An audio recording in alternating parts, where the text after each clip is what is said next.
natin isa't isa ang mga Tagalog anime actors na narinig nyo kanina lang. Dahil dyan, I would like to call and join us on stage, Candice Arellano, boses ni Monkey D. Lupi! Siyempre, hindi na nagpapahuli si Sir Alin Alfred Lagatos! Boses ni Ichigo Kurosaki ng Bleach. We also do have Christian Velarde, boses ni Naruto Uzumaki ng Naruto. Blair Arellano, boses ni Batang Naruto Uzumaki again ng Naruto. At syempre, hindi magpapahuli si Jefferson Yutanes, boses ni Son Goku ng Dragon Ball. Malapit tayo. Ayan. Kumustahin natin sila. Angela, anong masasabi nila sa Toycon crowd ngayon?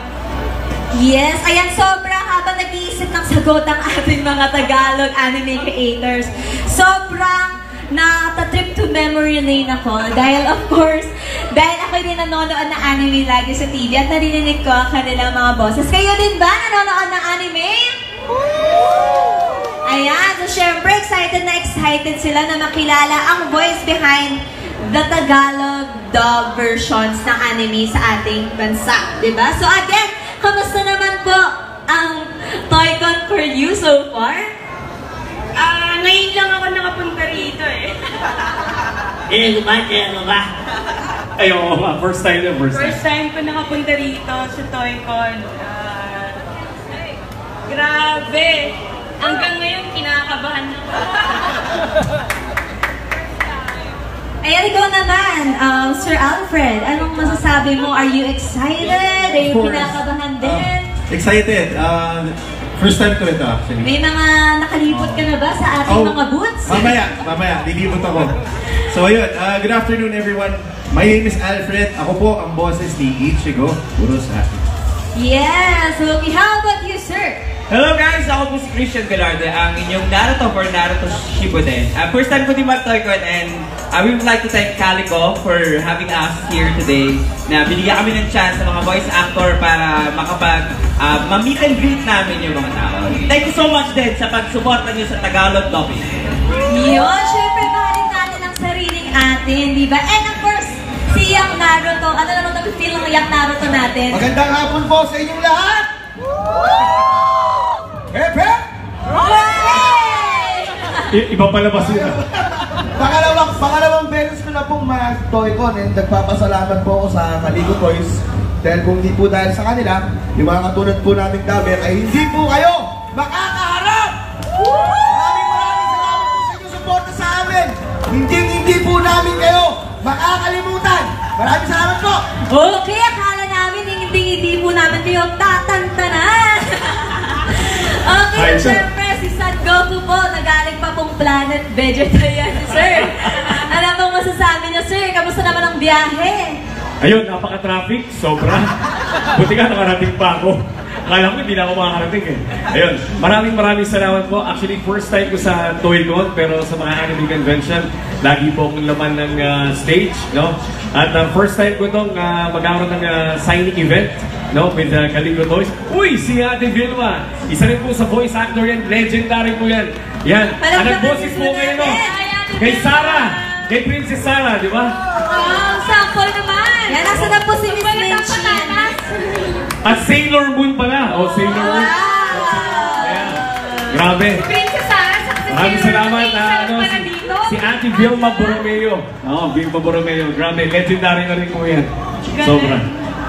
Okay, so isang tanong pa po, syempre, alam po namin na matagal na po kayo sa industriya, pero during the time before you enter the anime world and the Tagalog dubbing, paano po ba nagsimula for you po, Ms. Candice, kung paano ka po pumasok sa anime world ng Philippines? Like, paano mo ba na-discover na, ay, parang kaboses ko ata si Luffy, parang gano'n. Meron po bang ganong realization, or is this your dream? Kasi ang mami ko, voice talent po sa DZRH, sa mga drama, sa radyo noon. So, ang aking playground ay ang studio noon ng mga radyo.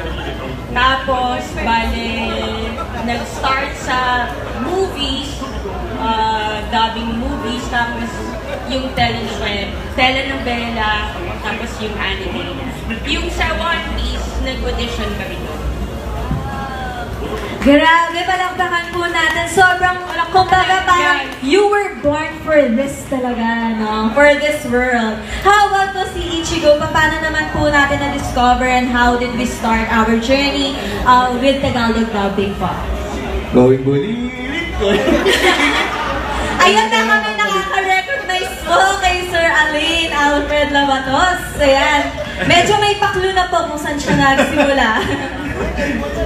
Anyway, yun, nag-start ako sa dubbing na nag-on cam pa ako nun and then nag-off cam din ako, which yun nga, napunta ako sa dubbing. Nag-audition ako pero hindi kagad sa anime.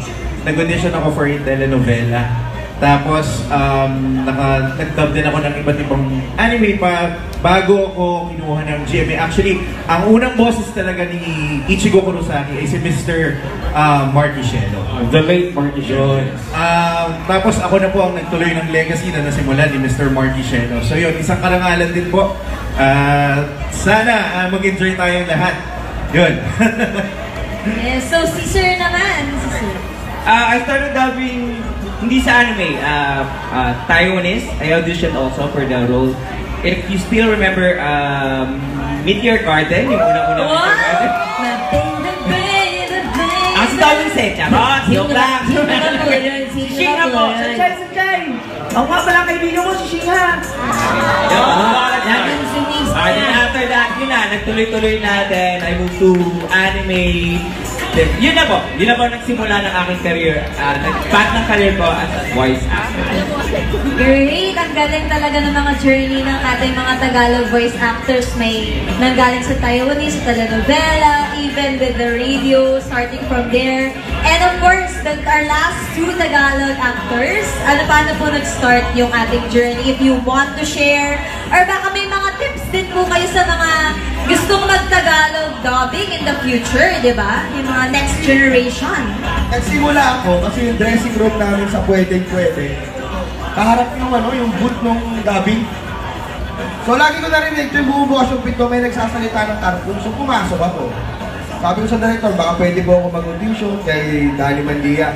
So ano sabi niya, pwede, may gagawin akong dubbing ito. English kauna-una, yung Video Adventures. So nag-English ako. Aba, akalain nyo, nakapasa. Ang problema, limitado lang po yung English ko eh. Ito po yung una kong linya.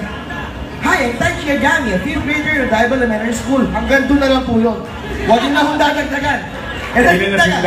So, nag-ano yung management na palitan ako. Pero sabi niya, sabi nila, ayaw nilang pumayag pare. Hindi na pwedeng matanggal si Blair. Ang problema ko, hindi ko marunong mag-English eh. So, napalitan ako, tapos bigyan ako ng panibagong dubbing, yung Jester the Adventurer. Ako yung isang shaman. Tapos doon na, kinuha na ako ng Derek Ronnie sa Naruto, wala ng audition.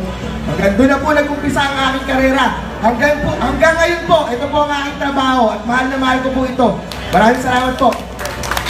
Yes, so we all start from somewhere naman po talaga. It's amazing how we grow all throughout our careers that we chose, diba? And of course, hihintayin pa natin, diba? Yung mga ibang bobosesan pa nila, sir. And of course, last is Son Goku. Paano po kayo naging Super Saiyan?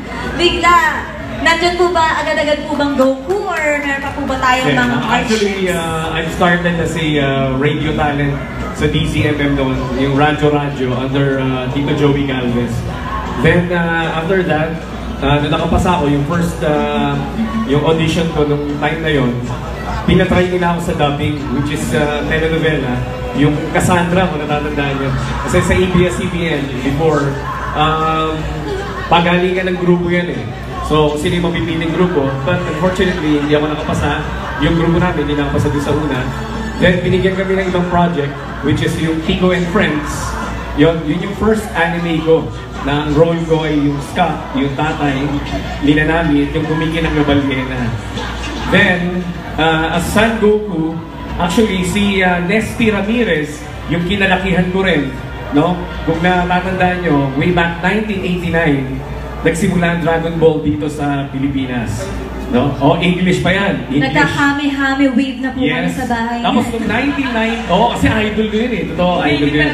Then nung 1999, dahil nga kailangan niya na pumunta sa Amerika, dahil nagtayo ng school yung mom niya. So, kailangan siyang principal daw, gano'n siyang principal. So, naghanap ng panibagong voice actor. So, I auditioned for Goku, and the rest is history. Yay! Palakpakan naman natin sila, guys! Correct! And thank you so much for sharing all of those journey. And again, para sa mga nag-a-aspire na maging Tagalog voice actors, tingnan nyo naman, lahat sila, hindi naman sila naging sikat bigla, or hindi naman nila nakuha yung mga roles. Agad-agad na gusto nila. Yes, pinaghirapan din nila. Correct! Kaya naman, pero ang tanong, bakit nga po ba talaga kayo nandito sa ToyCon ngayon? Do you want to share and invite, of course, our audiences over here for the main event? Magkakaroon po tayo ng malawakang pagpirma. Yes! Ano ba ang gusto niyong papirmahan? Pipirmahan ho namin, kahit ano ho yan. Saan ba tayo makakarating pag pinirmahan yan? May kasama pa pong kiss, galing sa kanya. Ayun! May pa-bonus pang kiss kay San Goku. Mas-share Hinihitahan po namin kayo sa aming booth. Nandyan lang po yan sa paligid. Punta ho kayo. Maraming salamat po, Boss Kino, Kaliko Toys. Kung hindi po dahil sa inyo, hindi po magiging posible ito. Maraming salamat po. At lalong-lalo na po sa inyong lahat na narito ngayon. Merry Christmas and Happy New Year po! Iyan! Grabe talaga yung energy na yung tao. Kagi po dyan technique times 2, times 2, times 2! Okay, so to formalize and simplify, magkakaroon po tayo ng autograph signing sa Kaliko Toys booth with our Tagalog voice actors. So we invite everyone to go at the Kaliko Toys booth there. Diyan lang po yan sa may likod. Nakikita nyo po agad kami. At pwede po kami mag-accept ng walk-ins kung meron po kayo mga ipapapirma sa ating Tagalog voice actors. Punta lang po tayo sa aming booth. Siyempre may mga photo op din tayo and such. But before we go, maraming salamat po ulit sa ating mga manonood dito sa ToyCon. Again, before we go, gusto po namin hingan ng last pa-sample gamit ang boses ng kanilang anime character, sila Sir. Sino ang mauna? Nandiyan, dito sa Last sample, si Luffy. Ito kayo, ma'am. Ako, si Monkey D. Luffy, ang magiging hari ng mga pirata! Si Ichigo. Bankai! Getsuga! Tensho!